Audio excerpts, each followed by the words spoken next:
All right, let's talk about how to find the domain of and range of a piecewise function. Well, we remember that domain is the x values and range is the y values, but we've got this function broken up into pieces, so it's not as simple to look at. So let's graph this first and see what's actually happening. And then from there, figure out the domain and range. I want to show you how to do it once we have the graph graphically. And I want to show you how you can do it analytically as well. So let's graph this. So I have 3x plus 1 if x is less than or equal to -4. So let's call this -4 right here. All right. So I have a line. So we're going to start at -4, and then my y-intercept's a +1. So let's plug this in to get my y value. So we're going to do 3 times -4 is -12, plus 1 is -11. So I'm going to have a solid dot up here. This is going to be -4, -11. All I did is I took this x value right here and plugged it into the first part to find this point. And the slope is positive. So it's got to go something like this because this slope is positive going up. Okay. Now, e to the power of x. Well, you have to think of what does e to the power of x look like at -4. Well, this is where you have to kind of know your exponent rules.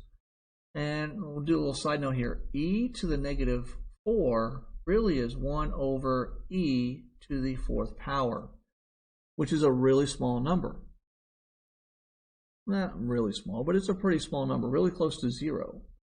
And that is when x is -4. So at -4, the graph is going just like so. And there's a hole right here at -4. Let me draw that a little better. And then this is actually 1 right there. All right, so that's the graph. So if I'm looking at this and I'm trying to figure out the domain, well, I see all the x's over here are covered. All the x's over here are covered. And in fact, this x right here is covered. So my domain is actually all real numbers because all of my real numbers are covered just by looking at the graph. Even though this is a hole right here, I've still got -4 covered up. Now, let's think about my range on this. My range, well, I'm going down forever. And then here, I'm going up forever. So I don't need to write duplicates or anything like that. And I need to ask myself, is every y included? Well, right here, where the y wouldn't be included, it'd be included on this part. So my range is also all real numbers. So not terribly, terribly bad. All right. So now, that's how we can do it graphically by just looking at the picture. Now let's look and see how we can do this analytically. The best way to do this is just to write out the domain and range of each part of the piecewise function and look to see if anything's missing or if everything's covered up. So let's think about for 3x plus 1 when x is less than or equal to -4. All right, so my domain. My domain is going to be from -infinity up to -4, and I want to include it. And my range, well, I want to take the -4, plug it in. So 3 times -4 is -12, plus 1 gives me a -11. And the -11, and then it's going down because of the positive slope. So you have to pay attention to the slope because it has to rise left to right, but it's going this direction. So my range is going to be from, -infinity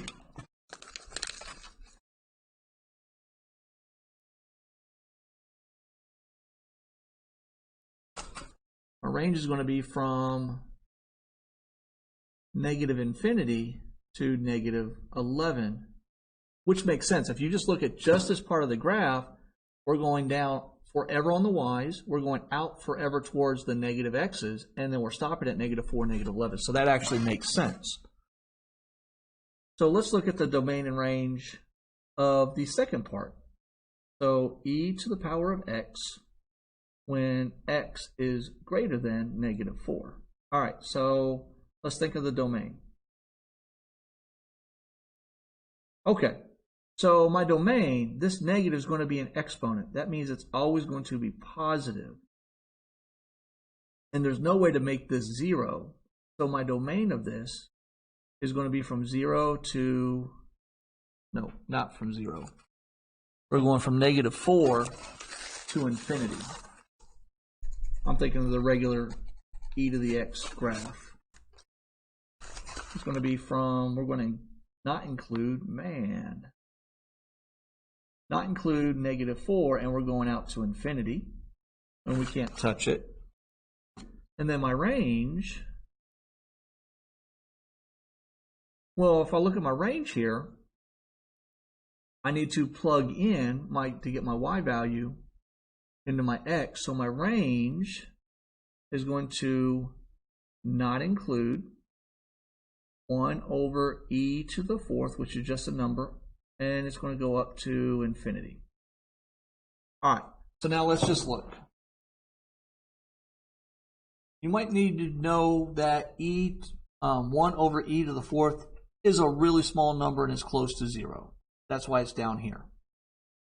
So if we look at my domains for both of these, I'm going from -infinity to 4 to included, and then I'm going to go from -4, not included, to infinity.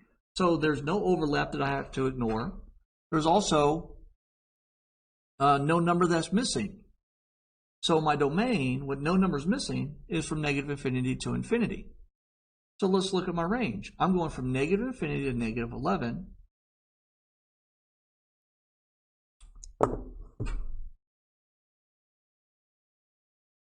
And my range is going to be 1 over e to the 4th, which is a very small number close to 0, out to infinity. So if you look, my range, I have some y's that are duplicated, and that's okay to be a function. It's just not a one-to-one function. But it's still a function. But these parts, I don't need to list a second time because I already listed them here. Or I could say I listed them here up to a certain point. So my range is going to be from -infinity to infinity. Pretty straightforward.